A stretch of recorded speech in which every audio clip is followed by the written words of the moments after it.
First of all, Salil, give us your title and what you do for the bank, Millennium Bank out of Chicago. I am currently the Chief Lending Officer for the last, say, 10, 15 years, also a director in the board of directors in the Millennium Bank. I consider myself as a big SBA lender. Our bank is doing this SBA lending for the last 15 years. Might have financed over $500 million already. Majority is hotel, but we do not discriminate. We finance in all segments, healthcare, restaurants, gas stations, construction loans, and we finance in all the states in the country.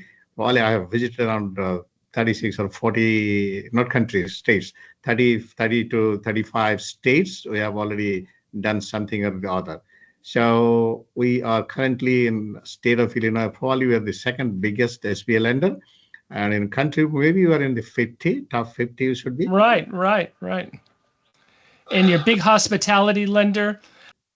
And I love your background. How'd you get into the banking business, and how many countries had you dealt with? Tell me about that. So that is very interesting. My initial degree is not finance. I did my master's in English literature. Surprise, right? Mine's medieval history. So yeah. Then I taught a little to undergrads, probably 1 year or so. I said, there is not much money. I should move out from this to something else. Then I did my MBA, then came into banking. Banking, I started as in the international department. I worked with, there is a bank called State Bank of India in Chicago. They are basically international trade. They deal with those, I told you, 52 countries throughout the globe. So for them, there is now, it's like the British Empire. The sun never sets, right? Something here closes, Japan wakes up, right? So it's kind of all trade finances, people who want to do business in the US, but they need the dollar. So we are able to give the dollar terms to them. Those were very interesting. Then over a period of time, the big traders, I saw that they do not require banks anymore. They are talking to themselves.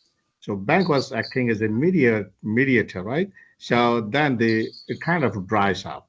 Then I said, probably this is now the time to change, to move to something else. I went into lending, regular lending, commercial lending, real estate, business. I went to lending. 5 years there. Then I saw in my couple of previous banks, they said, SBA is tough. So when they say SBA is tough, anything, that is in me, my characteristics. Someone says it is tough. I said, let us give a try to that. How tough it is, let me know about this. Then I went into SBA. SBA were doing pretty well, actually. I would say 15, 20 years now in SBA. 15 years is strong. Previously, 5 years I was starting a little bit. And then we went into this, find a niche in the hotel business. Because the Indian community, right? Sure. I'm from Indian community, decent.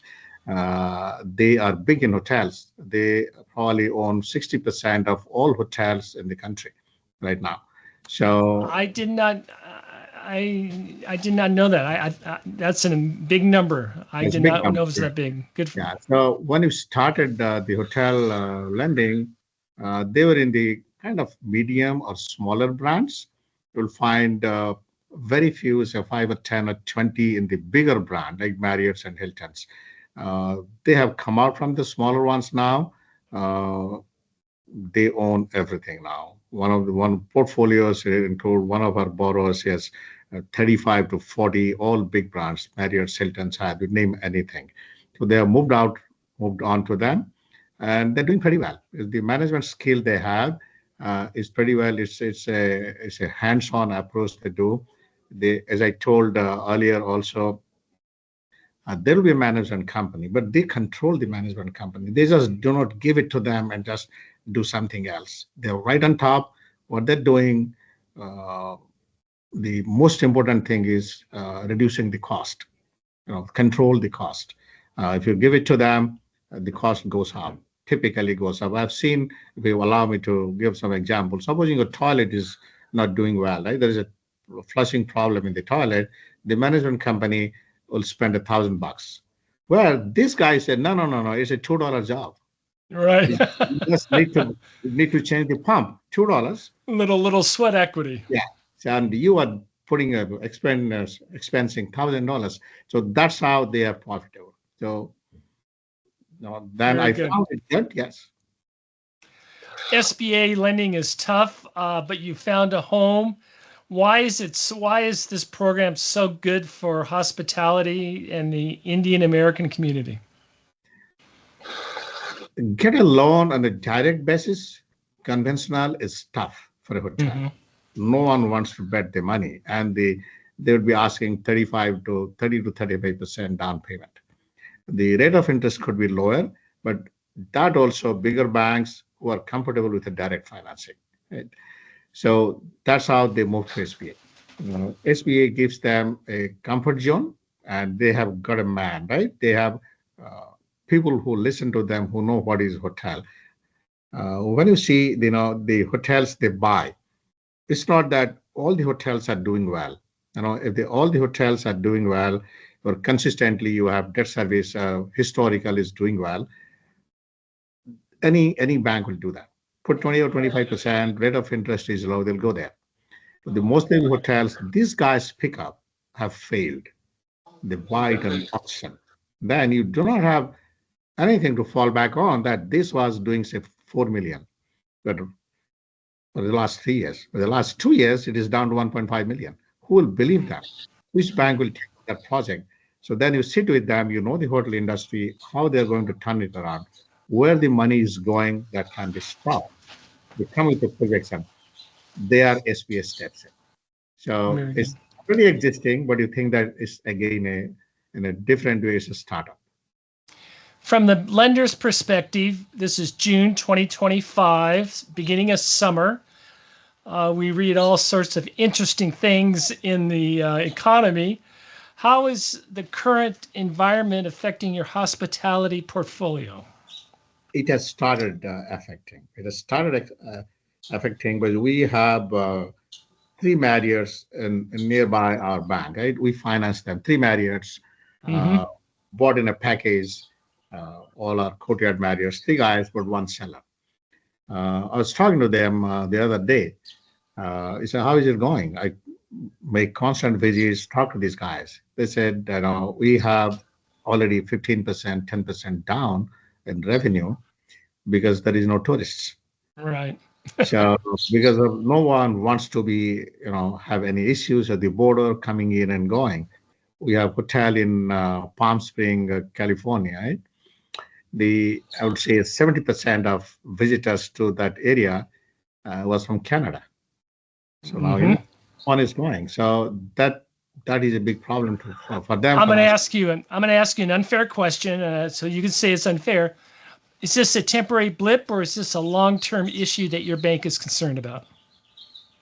It could be temporary. It could be temporary, but we are scaling down a little on the hotel. We are saying now if something is really good and it doesn't have those factors, we look into that, like the visitors from other countries coming, or project is going on, which could be stopped at any time, right?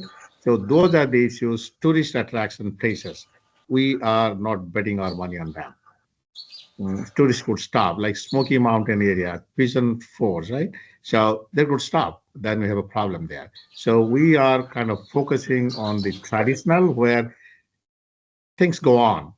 Things are going on for a long, long time. Nothing is going to happen here. This is in the city, inside the conferences are going on. Those will be comfortable now. Well, hospitality lending is very cyclical. It's very tied to the economy.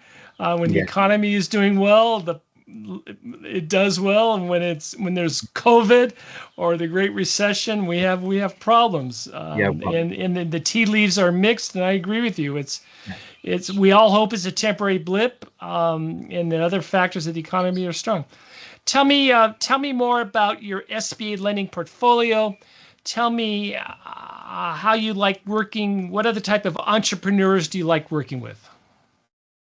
All kinds of, people come with crazy things. Right? Sometimes you do not know. Someone came up with a men's game something. There's another word to it. I said, what is that? Yeah, This yeah. he says, this is like a men's spa. It's like a Okay. men's, if I'm allowed to tell it here, it's like testosterone's treatment, you know, those All right. other stuff. So this is big money. He said that is a franchise. You said spend around 4 to 500,000 to set up that. They are members. So membership is $2,000 a year. So they visit them constantly, and we have given 4 of them. All are doing well. I do not know how long they do go on, but they are small amounts, 4 to 500,000. I'm willing to bet that money. Uh, I've gone to one location. Yeah, there are people. There are people coming. They come in regular intervals. They get checked with their, all this physicals they do, and they give you this announcement things. So that is new things are coming up. Then the eyelashes, right? Eyelash extensions, right? Those are Sure. big. Those are big in the Texas, Florida area. We have given some of the loans there. Amazing Very good. eyelash. So those are good. So You're so you're a Renaissance man. That ties back to your English literature. Where did you get that degree? What school? What university? I did it in Loyola here, Chicago. Oh, very good. I love that. I love that. Um, if you were SBA administrator for one day, what change would you make to the program? Oh, that's a tough question. I know it is. That's why I get to Um, ask it. You get to answer it. I think to change some of the rules which are uh, day-to-day people are facing. Like the president, like some executive order 100 in a day. Probably I'll sign 100 executive orders in the capacity of SBA administrator and change some of the archaic laws which are really we are facing as a problem. One of the most important is the compliance check. This is so big a wall to penetrate them. You keep constantly asking them, they get annoyed. He said, we have already told you, multiple emails doesn't help. I said, well, you should respond. So, and they clear that, initially at the time of closing, the time of the approval, again that pops up. I said, should you not be clear that? Oh, well, we're clearing it again. So that's a big nuisance. So those are the real problems, like, transcripts. We are dependent on somebody, IRS, who doesn't listen to us. So those are the No. things, yeah. So those are the things, try to simplify a little so that when you finance as a banker, you don't have those issues. We talk about the cash flow, the borrower experience, what is the deal. That is important to us, but these technical issues are really big things for us. Salil, I enjoy talking with you. I can tell you enjoy your job. You enjoy working in this space. Um, and little did an English literature major know that they'd be a banker financing eyelash extensions and men's spas. So, Salil, thank you so much for your time. Salil Mishra, Millennium Bank, top 15 SBA 7A lender. Thank you so much for your time, Salil. Thank you, Bob. Thank you so much. Thank you, Anna.